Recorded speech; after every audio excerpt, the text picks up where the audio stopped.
एक नदी के किनारे एक जामुन के पेड़ पर एक बंदर रहता था।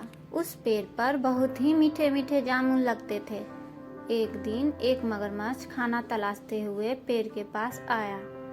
बंदर ने उससे पूछा तो उसने अपने आने की वजह बताई। बंदर ने बताया कि यहाँ बहुत ही मीठे जामुन लगते हैं और उसने वो जामुन मगरमच्छ को दे दिए।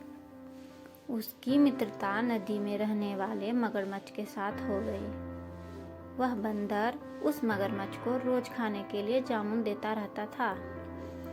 एक दिन उस मगरमच्छ ने कुछ जामुन अपनी पत्नी को भी खिलाए।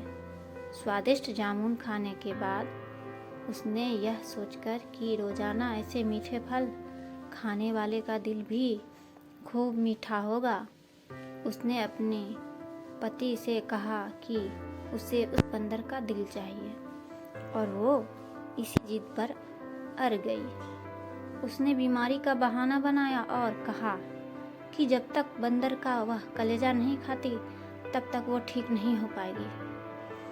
पत्नी के जिद से मजबूर हुए मगरमच्छ ने एक चाल चली और बंदर से कहा कि उसकी भाभी उसे मिलना चाहती है।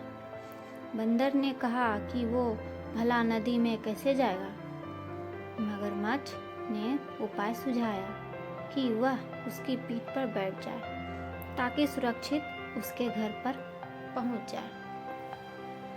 बंदर भी अपने मित्र की बात का भरोसा कर पेड़ से नदी में कूदा और उसकी पीठ पर सवार हो गया।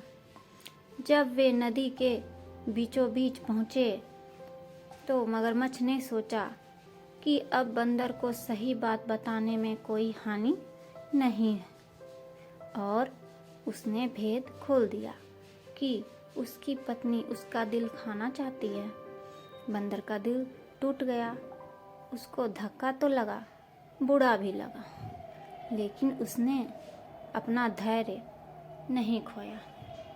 बंदर तपाक से बोला, ओह मेरे मित्र, तुमने यह बात मुझे पहले क्यों नहीं बताई? मैंने तो अपना दिल जामुन के पेड़ में संभाल कर रखा है। अब जल्दी से मुझे वापस नदी किनारे ले चलो ताकि मैं अपना दिल लाकर अपनी भाभी को उपहार में दे सकूं। मूर्ख मगरमच्छ बंदर को जैसे ही नदी किनारे लेकर आया, बंदर ने जोर से जामुन के पेड़ पर छलांग लगाई और उससे कहा क्रोध भरी स्वर में, अरे मूर्ख मगरमच्छ, क्या कोई दिल के बिना जीवित रह सकता है? जाओ, आज से तुम्हारी मेरी दोस्ती खत्म।